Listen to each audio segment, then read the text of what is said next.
Okay.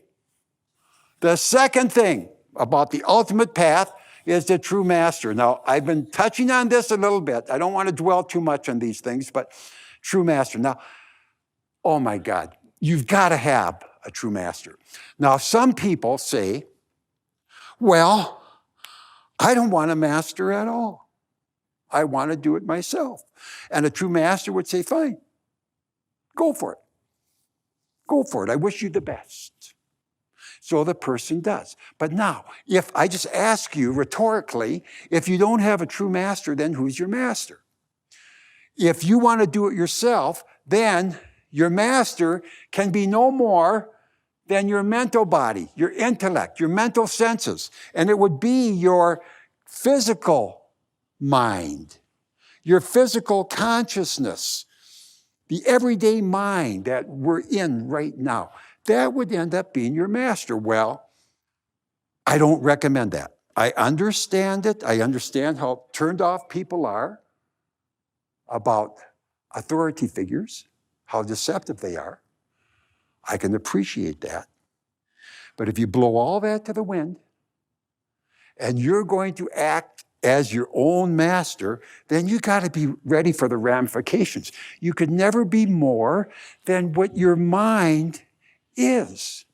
And that's very, very inferior to what your soul is. I was going to say puny, but that might sound too derogatory. But the mind is as egotistical as it is and arrogant.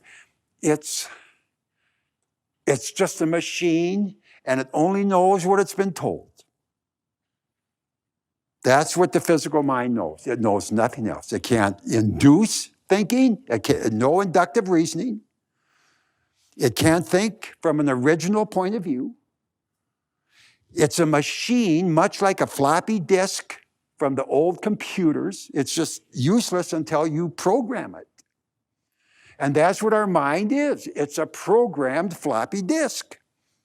Now, I know that's an old school way of defining it, but that's the mind. When you talk to people out there, you're never going to hear anything original. All you're going to hear is what they listened to on the news, heard from their parents, or read in a book. It's all programmed. So, if you decide to be your own master, that's who's going to fill in the vacuum, your own mind, and it's not a very high master.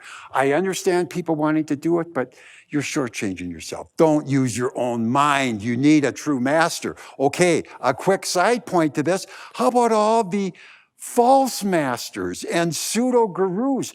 They're all over the place. A minister is a pseudo-guru. The Pope is a pseudo-guru.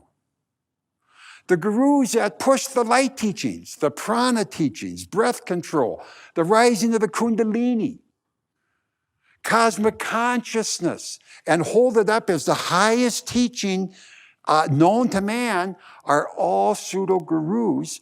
They don't even touch the soul. They don't even reach up to Daswandwar, where the soul resides.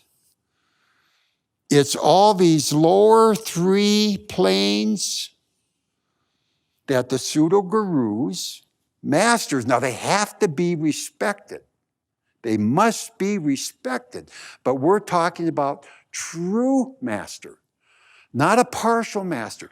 There's masters. Here's the Kundalini right here. Look at all the Kundalini masters out there. Here's the height of religion right here. Look at how many pseudo-gurus just deal with Christianity. Right up here in the dream state, this is more of the Pinda mind and the intellectual centers. When you come into this center, you look down at the emotionalism of religion and the heart, and you go, my God, what was I thinking? Blind faith is for the ignorant. Look how many gurus you have teaching here, and then the gurus of the third eye and the Antish Karen Center. Immense. And then all the pseudo-gurus that deal with the astral plane can take you no higher. The gurus of the mental plane, cosmic consciousness, the universal mind power, they can take you no higher. Okay, if you get to these regions, this is good, but I'm talking about the ultimate path, not some path that drops you midway on your way back to God. So you need a true master. Okay?